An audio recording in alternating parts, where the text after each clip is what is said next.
Hello again. It's spring in Britain and we've had over a week of unbroken sunshine and warm weather. It's been brilliant. Everything is blooming and blossoming. So I thought that this would be a good time to have a look at pregnancy, childbirth and hip replacements.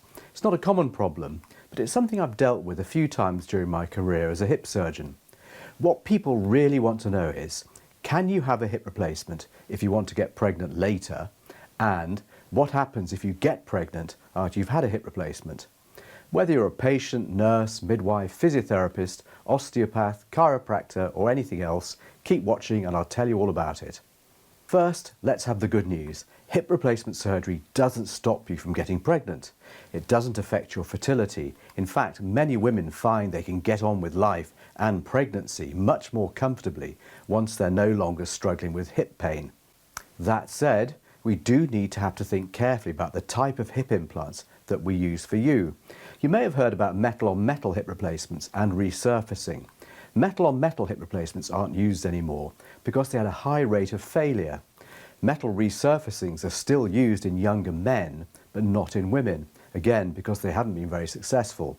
Also, for women of childbearing age, there are concerns about very tiny amounts of metal ions from the bearing surfaces that can get into the bloodstream.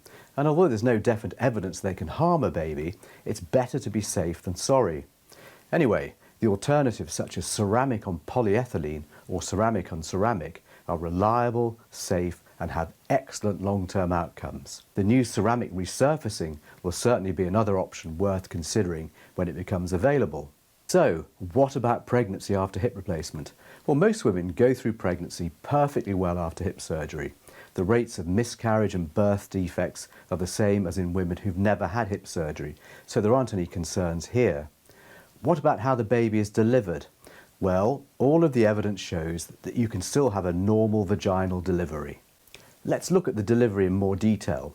If you've had a hip replacement, your obstetrician and midwife need to know about it. Why? Well, in the later stages of pregnancy, your body produces the hormone relaxin. This softens up the ligaments that hold our joints and the pelvic bones together, making you more flexible.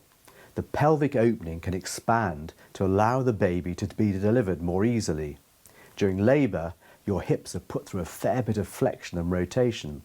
There is a theoretical risk, very low mind you, of dislocation of your hip if it's twisted into extreme positions. So the team might well adjust how they position you during delivery. It's not a reason for an automatic caesarean section, but it does need to be discussed as everybody is different. Finally, what if you're planning hip surgery after having a baby? We usually recommend waiting around 6 to 12 months after delivery. Why wait? Well, your body needs time to recover from the effects of pregnancy and the delivery. You'll want to devote your time and energy to looking after your new baby. The effects of relaxin take a few months to wear off, and breastfeeding can temporarily lower your bone density. Giving your body time to settle down means a stronger, safer foundation for your new hip. We can always do an injection into your hip joint whilst you're waiting for your body to recover if the hip's playing up. So to summarise, you can have a hip replacement if you're planning a family, you can get pregnant safely after a hip replacement, and you can usually have a normal delivery.